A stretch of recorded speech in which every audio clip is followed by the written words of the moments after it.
y voy a empezar a compartir.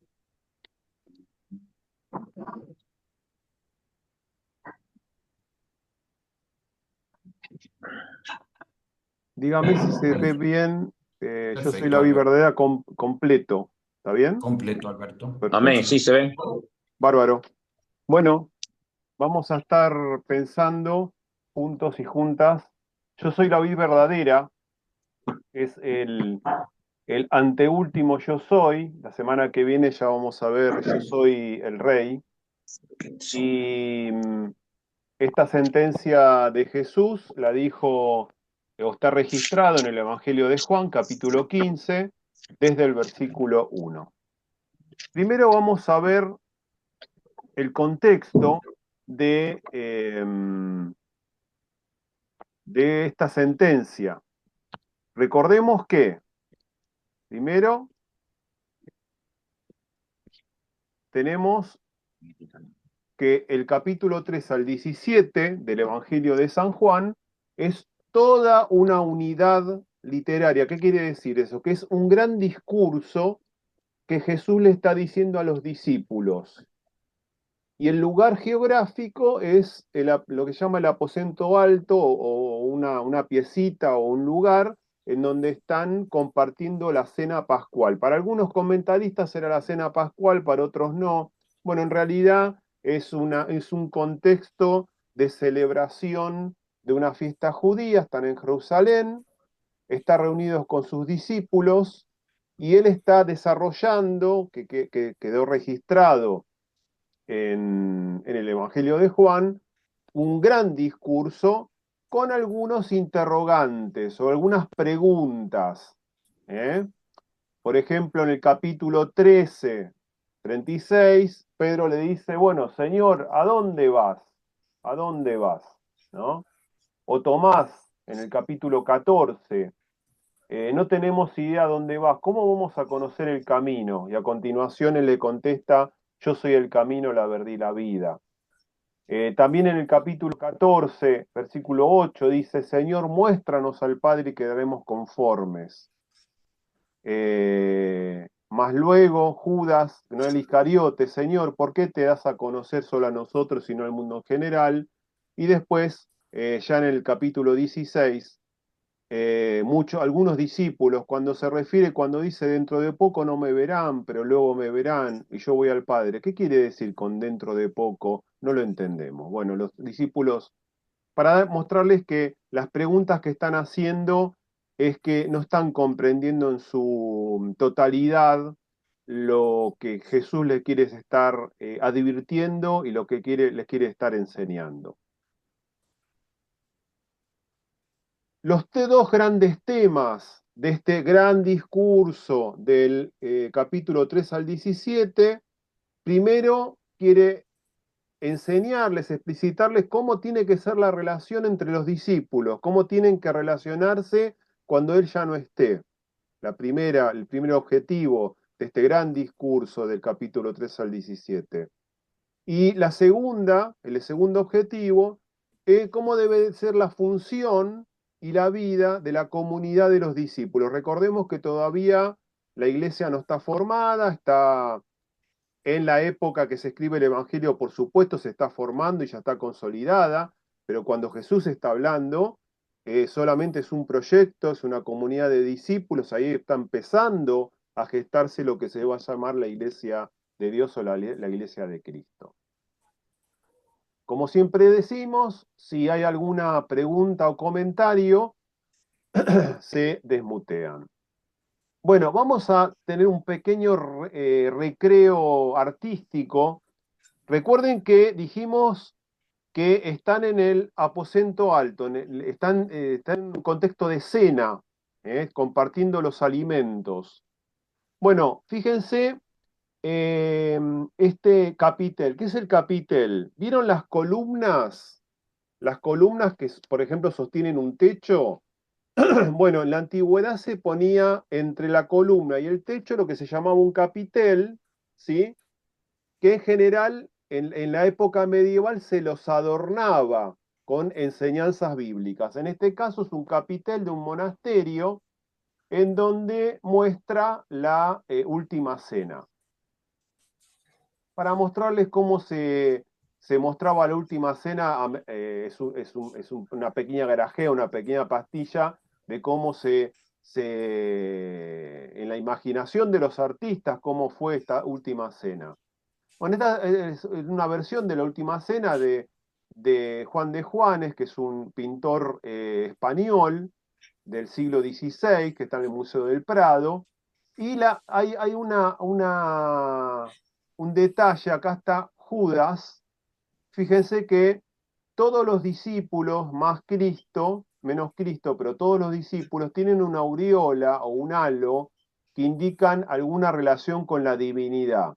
El único que no la tiene es Judas Iscariote, porque Judas es el que le iba a entregar. Entonces el artista muestra esta traición no adosándole este halo divino.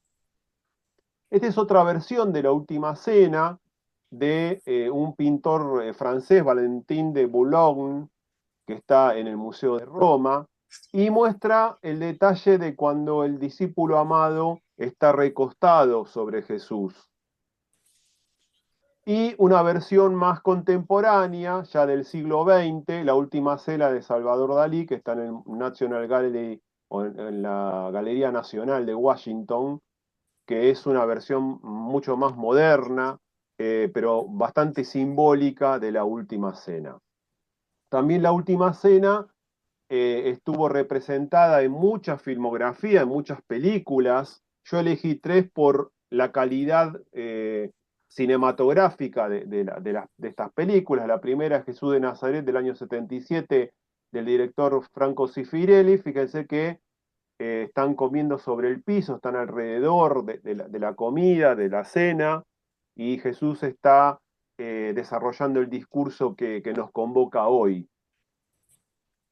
También tenemos La Última Tentación de Cristo del año 88 de Martin Scorsese. Bueno, esta es una película que creó en su momento mucha discusión porque exalta con demasía la parte humana de Jesús, la humanidad de Jesús. Pero fíjense la disposición que elige el director para mostrar la última cena. Es una cena con una distribución más como lo hacían los romanos. Y la última, La Pasión de Cristo, la versión de Mel Gibson de 2014, que es la versión, digamos, culturalmente más cercana de cómo se desarrolló la mesa, con mesas bajas, sentados en los pisos. Y esta película tiene una característica muy singular, que toda la película se habla en arameo, que es el idioma que se usaba en la época de Jesús. Bueno, yo soy la vid. Bueno, vamos a hacer primeramente, nos introducimos en tema y vamos a hacer algunas notas al pie o algunas advertencias, digamos.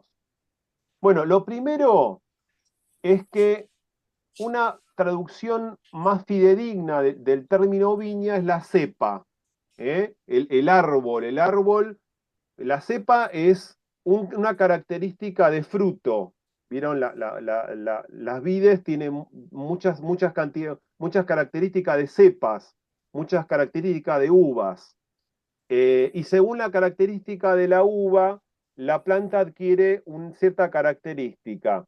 Hay vides que son trepadoras, que son las famosas parras, pero hay otras que se forman como árboles. Bueno, evidentemente en la mente de Jesús está pensando en el tipo de viña cuya cepa es un árbol, ¿sí? Tal es así que Jesús usa el término ámpelos, que es cepa de vid, cepa de vid. Estas vides podrían ser árboles o plantas trepadoras, como les dije recién, pero en el ejemplo o en la metáfora que Jesús está utilizando es un árbol, porque él está hablando de ramas. Y en el relato que Juan nos comparte en el Evangelio está contrastando la cepa con los brotes o con las ramas. Recuerden que una de las características del Evangelio de Juan es confrontar dos verdades o dos realidades. Siempre continuamente está tensionando esto. En este relato que nos está convocando o que nos reúne hoy en esta noche, Jesús está contrastando la cepa, la savia de la planta, del árbol, con las ramas y los brotes. Ahora vamos a leer bien el pasaje.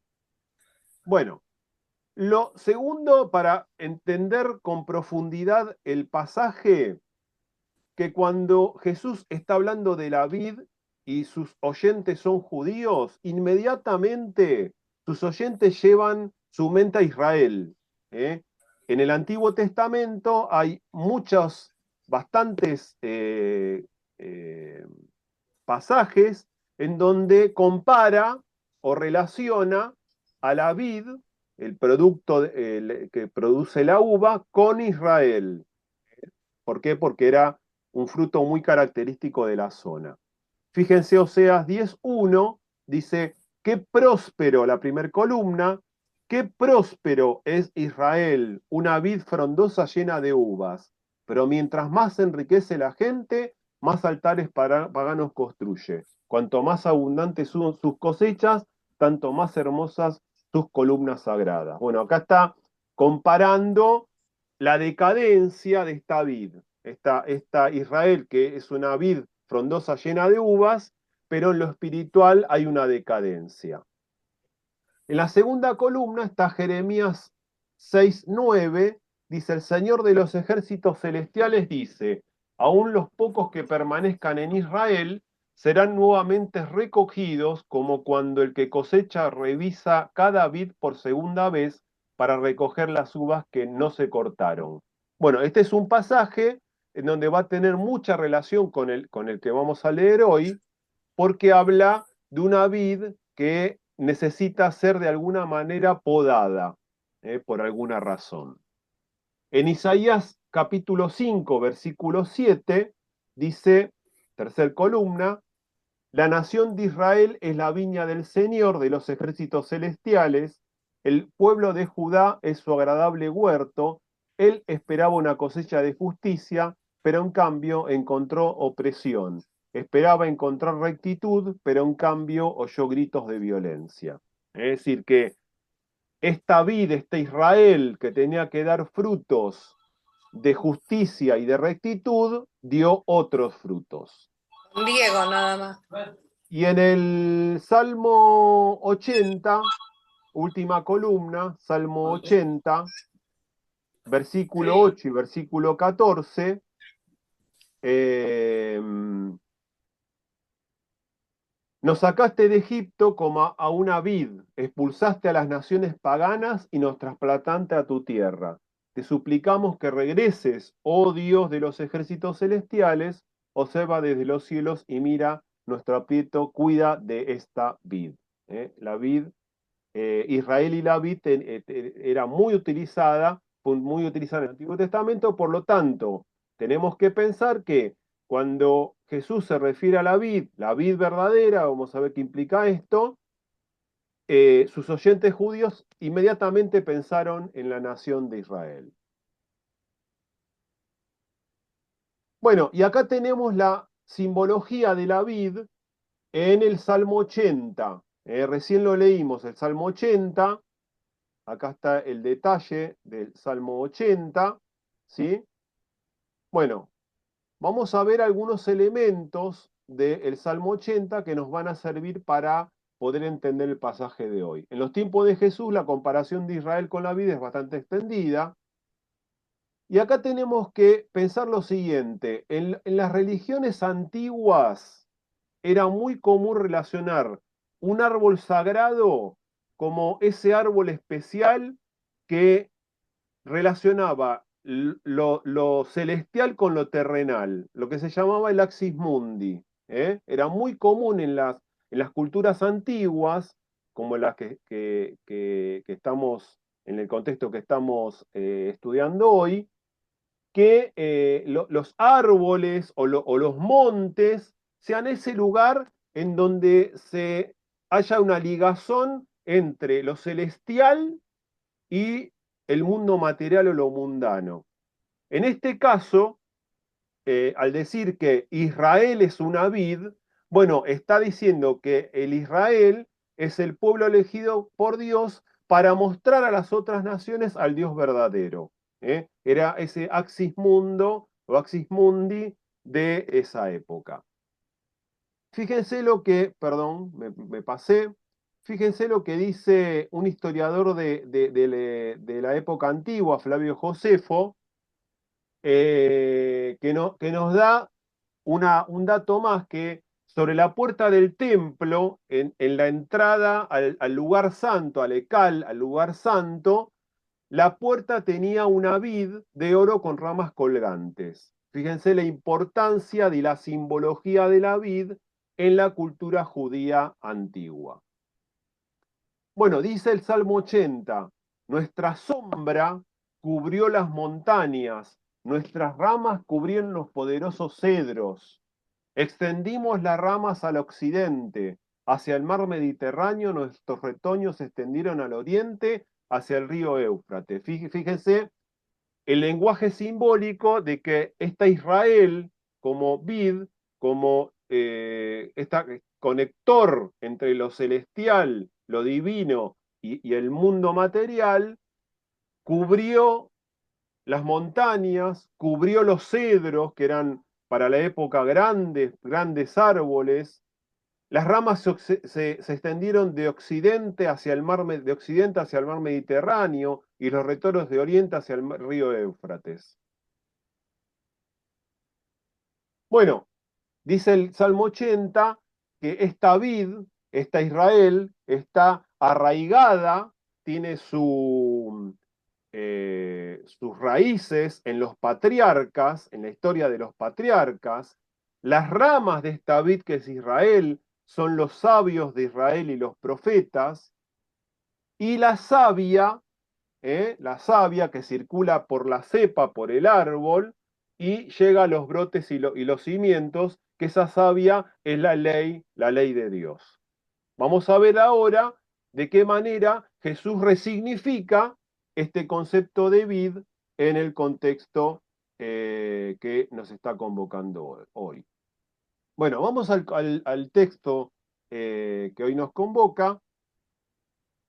Dice capítulo 1 del capítulo 17, yo soy la vid verdadera y mi padre es el labrador.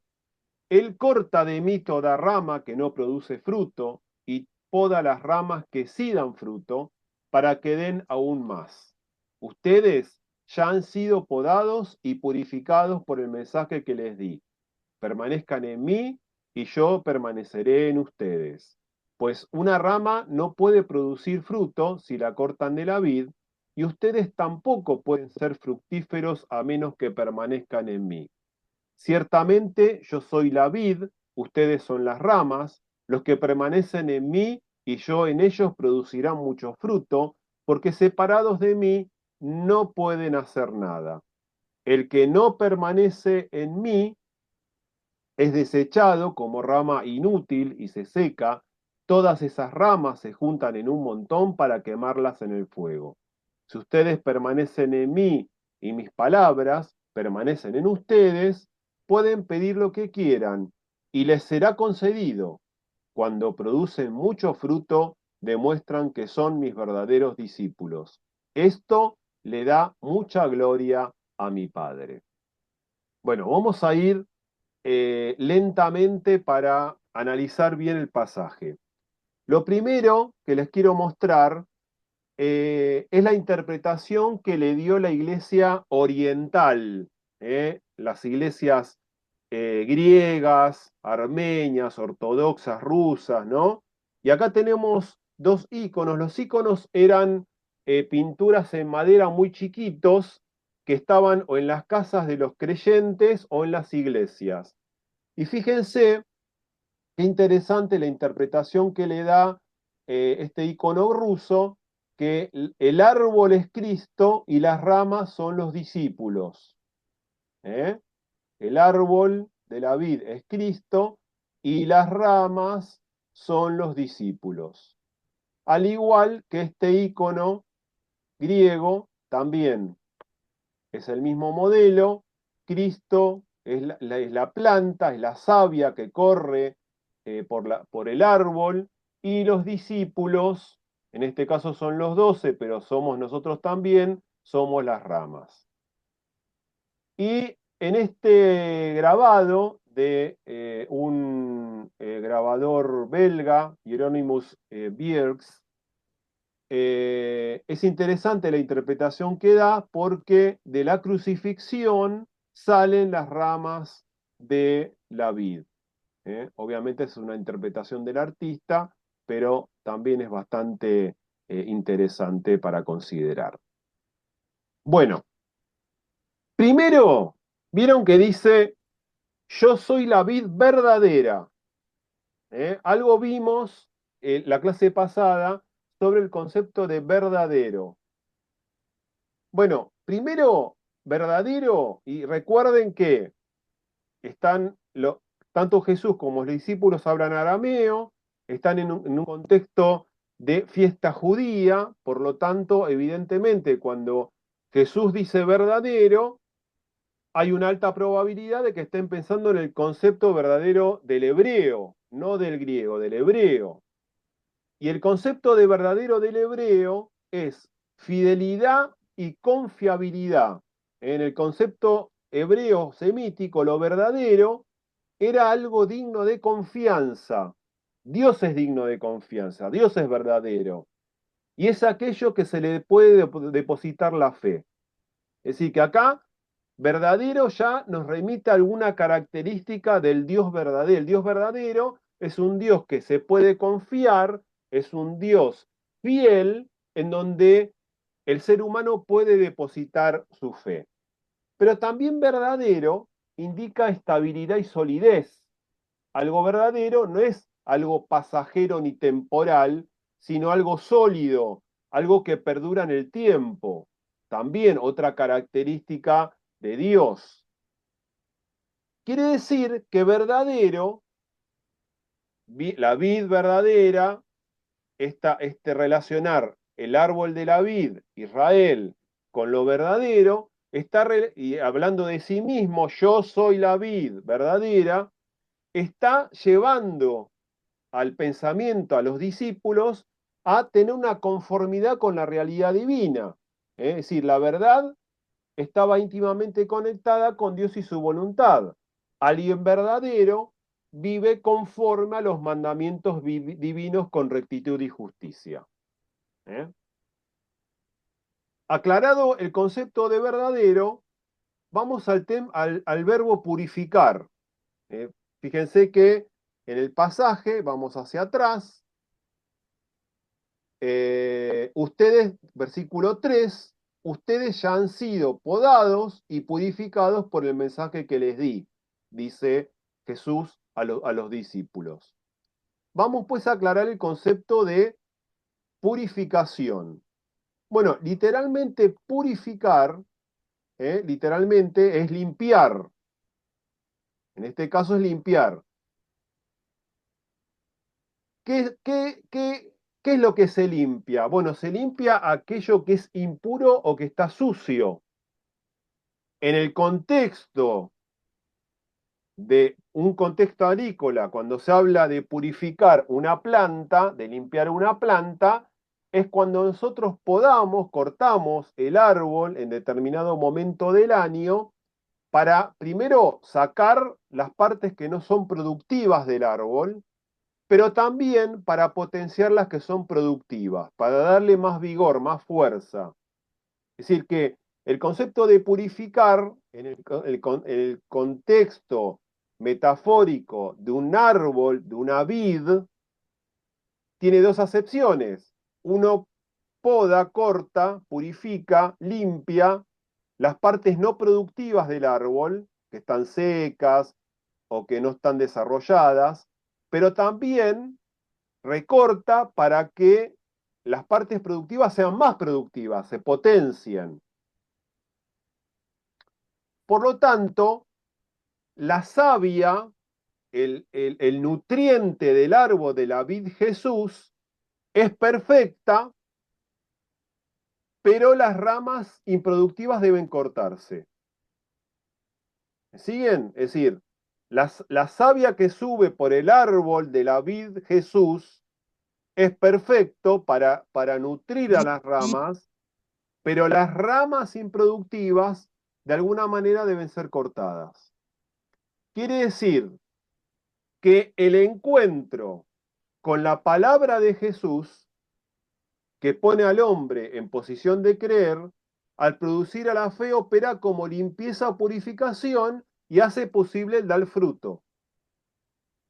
Es decir, recuerden que los discípulos están escuchando a Jesús, han sido purificados porque simbólicamente Jesús le lavó los pies. ¿Se acuerdan que esto es al principio del discurso? Que simbólicamente, en el sentido externo, él le limpió los pies purificándolos para el evento que seguía, que era la cena. Es decir, que es una escena simbólica de que los discípulos creían en Jesús porque dejaron purificarse por Jesús. Entonces la fe opera como limpieza y hace posible el dar fruto. ¿Me siguen? Si hay alguna pregunta o duda, se desmutean. Aclaramos entonces el concepto de verdadero, yo soy la vid verdadera, confiable, fiable, en donde yo puedo depositar mi fe y sé que Dios va a darme lo que me prometió.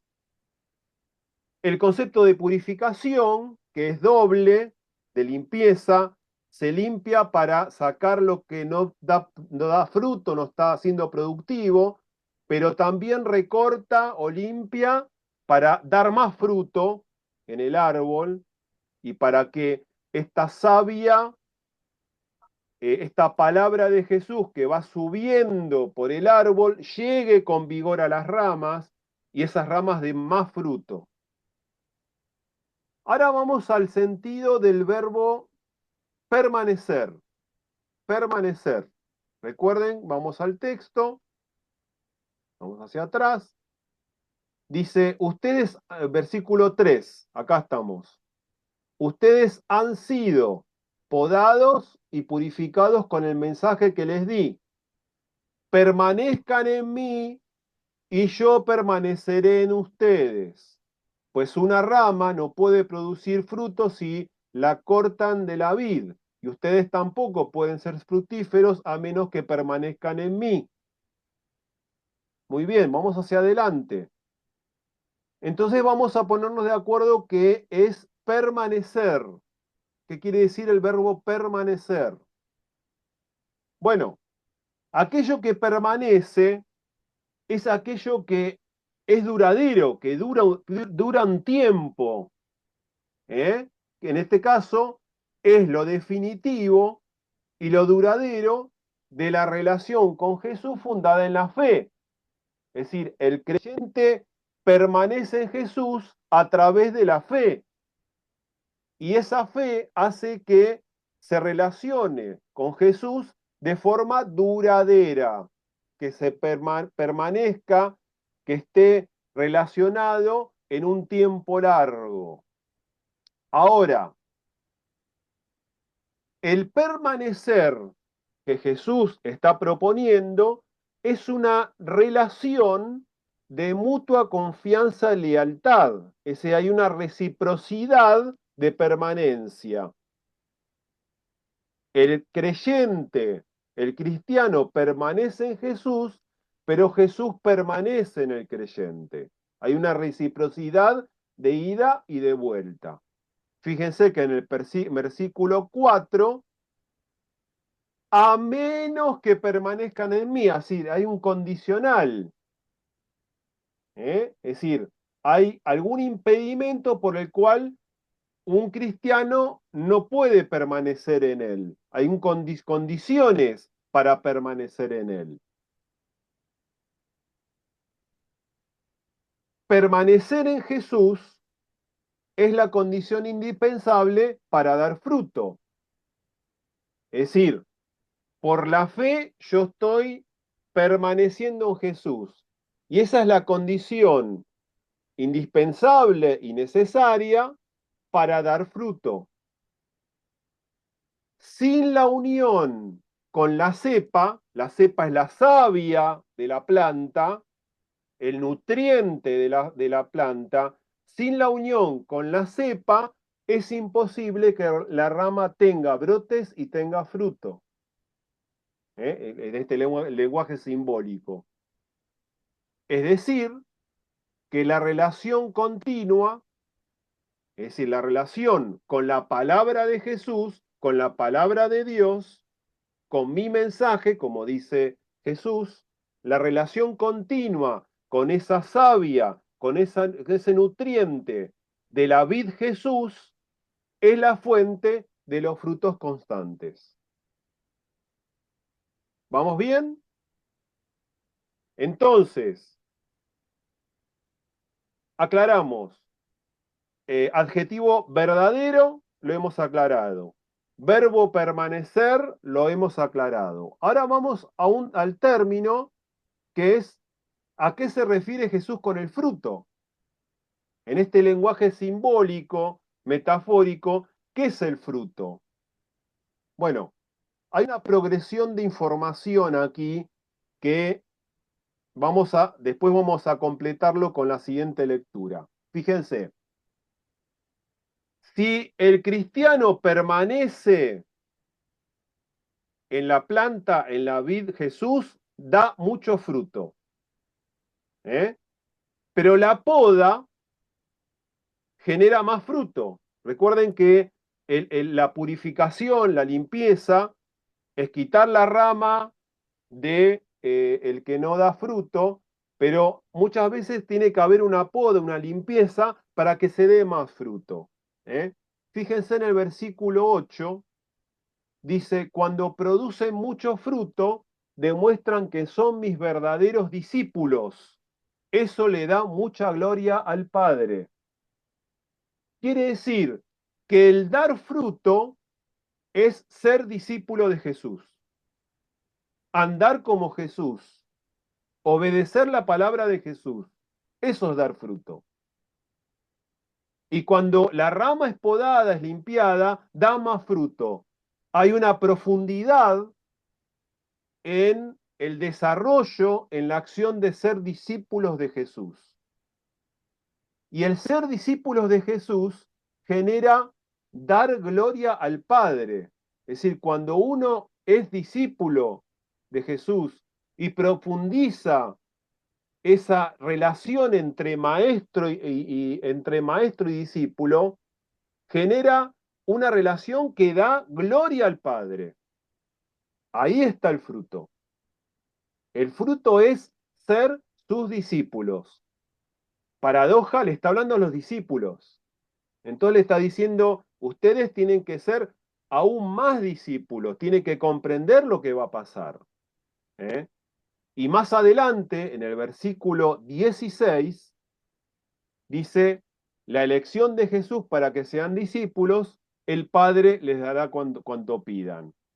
Y en ese contexto del versículo 16, el ser discípulos es amarse los unos a los otros. Ahora vamos a ir hacia allí.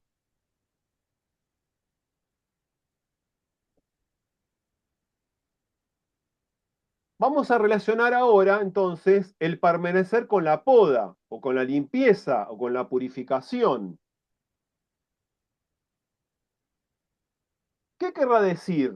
El que no permanece en mí es desechado como rama inútil y se seca. Todas esas ramas se juntan en un montón para quemarlas en el fuego. Versículo 16. Un ejemplo claro de esto es uno que habitó con Jesús, compartió con Jesús, que es Judas Iscariote, pero no era discípulo y tuvo que ser desechado. ¿Eh? No vamos a entrar en el tema si hay salvación o no salvación. El contexto es ser discípulo de Jesús. Ese es el contexto del pasaje. Y el ejemplo claro es que Judas Iscariote compartió 3 años con Jesús, fue discípulo, se escuchó su palabra, pero era una rama improductiva. Era, en el fondo, tenía varios pecados, uno del egoísta. Judas fue escogido al igual que los 11. Yo los elegí a ustedes 12, pero hay uno de ustedes que es un diablo, dice Juan capítulo 6, versículo 70.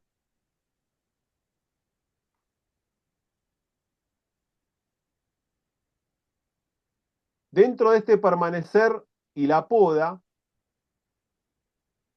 Jesús, ¿qué es lo que está queriendo compartir? Es que en esta nueva comunidad de fe, en lo que va a devenir la iglesia de Cristo, la iglesia de Dios, estamos en la prehistoria se está formando en esta nueva comunidad de fe que se nutre de la savia de Jesús, esta nueva planta que está surgiendo, este nuevo árbol que está surgiendo con ramas que son los discípulos, ¿eh? Esta nueva comunidad de fe debe permanecer en Jesús. Debe permanecer en Jesús. La savia de Jesús informa, alimenta, sostiene. En el Antiguo Testamento, la vid infiel era quemada. Vimos varios versículos en donde hay advertencias hacia el pueblo de Israel que esa vid que no da fruto va a ser quemada. En la nueva comunidad de fe se desechan las ramas que no dan fruto, quedan en el camino. De alguna manera no permanecen en Jesús. Y no estoy diciendo de ir a la iglesia personalmente, estamos hablando de permanecer, de ser discípulos. Y ahora vamos a ver cuál es la profundidad de eso. La segunda parte, dice versículo 9, yo los he amado a ustedes tanto como el Padre me ha amado a mí. Permanezcan en mi amor. Cuando obedecen mis mandamientos, permanecen en mi amor, así como yo obedezco los mandamientos de mi Padre y permanezco en su amor. Les he dicho estas cosas para que se llenen de mí, se llenen de mi gozo. Así es, desbordarán de gozo. Este es mi mandamiento. Ámense unos a otros de la misma manera en que yo los he amado. Versículo 13. No hay un amor más grande que el dar la vida por los amigos. Ustedes son mis amigos, si hacen lo que yo les mando. Ya no los llamo esclavos, porque el amo no confía sus asuntos a los esclavos. Ustedes ahora son mis amigos, porque les he contado todo lo que el Padre me dijo. Ustedes me eligieron a mí, yo los elegí a ustedes. Les encargué que vayan y produzcan frutos duraderos. Así el Padre les dará todo lo que pidan en mi nombre. Este es mi mandato. Ámense los unos a los otros. Bueno, ahí ya tenemos una información más profunda de lo que es permanecer. ¿eh? Tenemos la vid Cristo, esa savia, ese nutriente que llega a las ramas, y las ramas tienen que permanecer en ese árbol para poder recibir esos nutrientes. ¿eh? Jesús dice, deben permanecer en mi amor, deben permanecer en mi amor. Dar fruto es generar acciones y que el amor domine tus acciones. Dar fruto es ser discípulo. Y cuando uno es discípulo, las acciones, las conductas, lo que nos domina es el amor de Cristo. Y fíjense que ida y vuelta, vosotros en mí y yo en vosotros. Yo permanezco en ustedes y ustedes permanecen en mí. Esta idea de la inmanencia, este término de inmanencia, de estar presente unos a otros. Y fíjense el versículo 10, que permanecer en el amor de Jesús es guardar sus mandamientos. Versículo 10. Permanecer en el amor de Jesús es guardar los mandamientos. Esto ya lo hemos visto varias veces, pero es importante recalcarlo. ¿A qué llama amor o qué palabra usa Jesús en amor? El amor ágape. El amor ágape es el amor desinteresado. Busca el bienestar de los demás sin esperar nada a cambio. ¿Eh? Es aquel amor que ayuda al otro sin esperar algo. Estamos en una cultura que es lo contrario. Todo esfuerzo que algo hago es para obtener un beneficio. Bueno, el amor ágape es la otra cara de la moneda. Mis conductas van dirigidas hacia el otro porque no espero nada a cambio. Mi premio está en la acción en sí misma. Y fíjense que el amor ágape no es un sentimiento que se siente, es una acción en sí misma. Juan 3:16, pues Dios amó tanto al mundo que dio a su Hijo unigénito, único Hijo, para que todo el que crea en Él no se pierda, sino que tenga vida eterna. La expresión más sublime del amor ágape, que Dios es amor ágape, que amó tanto al mundo que dio a su Hijo unigénito, a su único Hijo, para salvación del mundo. Es el término análogo al hebreo gesed, misericordia y bondad. Ese amor incondicional y desinteresado, reflejando la voluntad de dar sin esperar nada a cambio. Y el gesed era un atributo de la deidad, un atributo de Jehová. Jehová era gesed, Jehová era misericordioso, Jehová era bondadoso, como lo es Cristo para cada uno de nosotros. Quiere decir que el permanecer genera una nueva comunidad, nuevas relaciones, ¿eh? Nuevas relaciones. Este permanecer genera un cambio en la forma de pensar, cambios cognitivos, un estilo de vida de acuerdo con las palabras de Jesús. Las palabras de Jesús es la savia que sube por la planta, que se sube por el árbol, por la vid, que nos nutre. ¿Eh? Esta palabra que va a generar nuevas formas de pensar, genera un nuevo estilo de vida, cambios cognitivos. El permanecer a la planta, a la vid, nutriéndonos de la palabra de Dios, genera nuevas relaciones, porque nos sostenemos en Jesús. Y esto va a generar cambios éticos, cambios de formas de relacionarnos, de conducirnos en la vida, porque las características de Jesús son reproducidas por sus discípulos. El dar fruto es ser sus discípulos. Es un cambio ético, un cambio relacional, un cambio cognitivo en la forma de pensar. Y fíjense el ejemplo de permanencia que da Jesús, ya terminando. Fíjense el ejemplo que da Jesús de permanencia. En Juan 10:38, Juan 10:38, estamos aquí. Entonces crean en las obras milagrosas que he hecho, aunque no me crean a mí. Entonces sabrán y entenderán que el Padre está en mí y yo estoy en el Padre. Ahí está la primera relación de permanencia. El Padre está en el Hijo y el Hijo está en el Padre. Pero también dice 1 Juan 3:24, los que obedecen los mandamientos de Dios permanecen en comunión con Él y Él permanece en comunión con ellos. Quiere decir que cuando somos sus discípulos, el cristiano está en íntima comunión con el Padre y el Padre está en íntima relación con los discípulos. Pero también en Juan 14:20, cuando yo vuelva a la vida, ustedes sabrán que estoy en mi Padre y ustedes están en mí y yo en ustedes. Los discípulos están en el Hijo y el Hijo está en los discípulos. Fíjense la interrelación que tenemos cuando estamos en relación. Esto técnicamente se llama el quiasmo.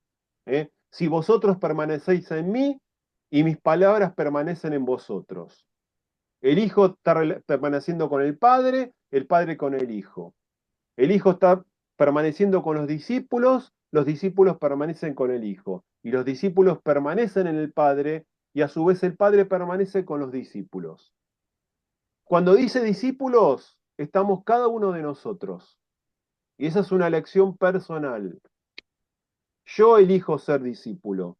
Mi fe, cuando yo decido por fe relacionarme con el Padre y con el Hijo en permanecer, bueno, ahí voy a dar mucho fruto. ¿Y qué es ser mucho fruto? Mostrar en la vida que que somos discípulos. Mostrar en la vida cotidiana que somos discípulos. ¿Por qué? Porque estamos, las ramas que somos cada uno de nosotros en este árbol metafórico, estamos nutriéndonos de la savia que sube de la vid Jesús, que es su palabra. Y el fruto que damos es la ética, las relaciones que tenemos día a día con todo lo que nos rodean cotidianamente. Voy a parar de compartir, voy a dejar de